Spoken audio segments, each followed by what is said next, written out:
আসসালামু আলাইকুম এভরিওয়ান। কি অবস্থা সবার? আশা করি সবাই অনেক ভালো আছেন। আমিও অনেক ভালো আছি। তো আজ শুক্রবার, আজ যাব বিয়ে খেতে। তো অনেকদিন ভিডিও করা হয় না, তো ভাবলাম ভিডিও করা হয়ে যাবে এবং বিয়েও খাওয়া হয়ে যাবে। দ্যাটস ওয়াই ভিডিওটি করা। এই বিয়েটি হলো আমার ফুফাতো বোনের, তাদের বাসা হলো যশোর বসুন্ধিয়া। তো আমরা সেখানেই যাব। এই জন্য সকাল সকাল রেডি হয়ে গেলাম। আর এদিকে আমার বোনরা রেডি হচ্ছে, আর আমাদের গাড়ি একটু পরই চলে আসবে। সো গাইজ, একটু অপেক্ষা করার পর আমাদের গাড়ি ফাইনালি চলে আসছে। এখন আমরা গাড়ির দিকেই যাচ্ছি। আর এটি হলো আমাদের গাড়ি। এটা করে আমরা যশোর বসুন্ধিয়া যাব। তো সবাই আস্তে আস্তে এক এক করে উঠতেছে, আর আমি সবাই লাস্টে উঠবো, কারণ আমি সামনে বসবো। আর সামনে বসে ভিডিও ফুটেজ নিতে সুবিধা হবে, এই জন্য মূলত সামনে বসবো।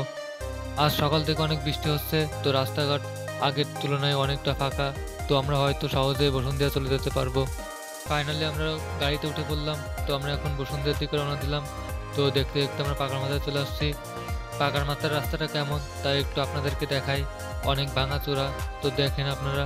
বর্ষাকালে রাস্তার অবস্থা পুরোই খারাপ হয়ে যায়। একটু বৃষ্টি হলে হাঁটু সমান পানি হয়ে যায়। আবার জায়গায় জায়গায় গর্তও আছে। অনেক বছর ধরে দেখে আসছি এই রাস্তাটি এরকম ভাঙাচোরা। জানি না কবে কাজ শেষ হবে এবং কবে এই রাস্তাটি ভালো হবে। যা বলতেছিলাম যে আমরা এখন যাচ্ছি হলো বসুন্ধিয়ার দিকে। আর আমরা এখন আসলে পাকার মাথায়। দেখতে দেখতে ফুল বাড়ি চলে আসলাম। আর এখন কাকু মিষ্টি আনতে যাচ্ছে, কারণ মিষ্টি অর্ডার দেওয়া ছিল। আর আমরা সবাই গাড়ির ভিতর বসে আছি, আর আমাদের অবস্থা ঠিক এমন। আর সামনে যে পিস্তি পোলাটাকে দেখছেন, ওকে বলে শুধু মশাই কামড়াচ্ছে। মশা আর মানুষ খুঁজে পেল না কামড়ানোর জন্য। তো মিষ্টি নেওয়া হয়ে গেলে আমরা আবার রওনা করলাম বসুন্ধিয়ার দিকে। তো রাস্তাঘাট অনেক ফাঁকা, কারণ সকাল থেকে বৃষ্টি হচ্ছে। তো সেইভাবে গাড়ি ঘোড়া নেই, আর কোনো জ্যামজাটও নেই। আর আমাদের আজ তাড়াতাড়ি যেতে হবে, কারণ আজ জুম্মার দিন, শুক্রবার, জুম্মার নামাজ পড়তে হবে। এই জন্য খুব তাড়াতাড়ি যেতে হবে আমাদের। সো গাইস, কথা বলতে বলতে আমরা বসুন্ধিয়ার রাস্তায় ঢুকে পড়লাম।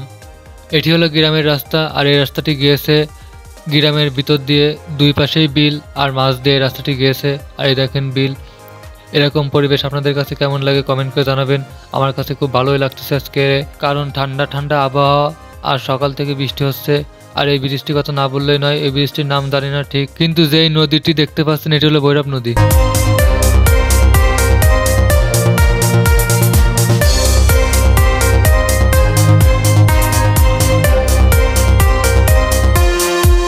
তো গাইজ, দেখতে দেখতে চলে আসছে আমরা ফুপুদের বাসায়। তো চলেন বাসায় গিয়ে দেখা হচ্ছে। এখানে প্যান্ডেল করা হয়েছে, আবার ছাদও করা হয়েছে। তো ছাদের প্যান্ডেলে অনেক মানুষ, এই জন্য এটা ফাঁকা পেয়েছে, এই জন্য এটাই শ্যুট করলাম। অনেক সুন্দরভাবে সাজিয়েছে। তো আমি ঠিকভাবে দেখাতে পারিনি, কারণ অনেক লোকজন ছিল আশেপাশে। সো গাইজ, বিয়ে বাড়িতে ভিডিও করতে পারিনি, কারণ অনেক লোকজন থাকায় ভিডিও করা হয়নি। তো আমরা এখন চলে যাব। যাওয়ার আগে দেখি যে যখন আমরা আসছিলাম তখন ড্রাইভার আঙ্কেল গাড়ির ভিতর চাবি রেখে গাড়ি লক করে দিয়েছে।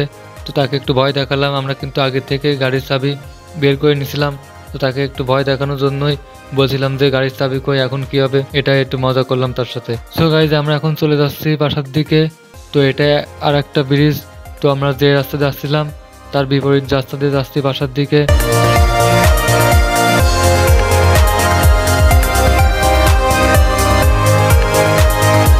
সো গাইজ, ভিডিওটি এ পর্যন্ত কি রাখবো। ভিডিওটি কেমন হয়েছে সবাই কমেন্ট করে জানাবেন। দেখা হচ্ছে নেক্সট কোনো ভিডিওতে। সবাই ভালো থাকবেন। আসসালামু আলাইকুম।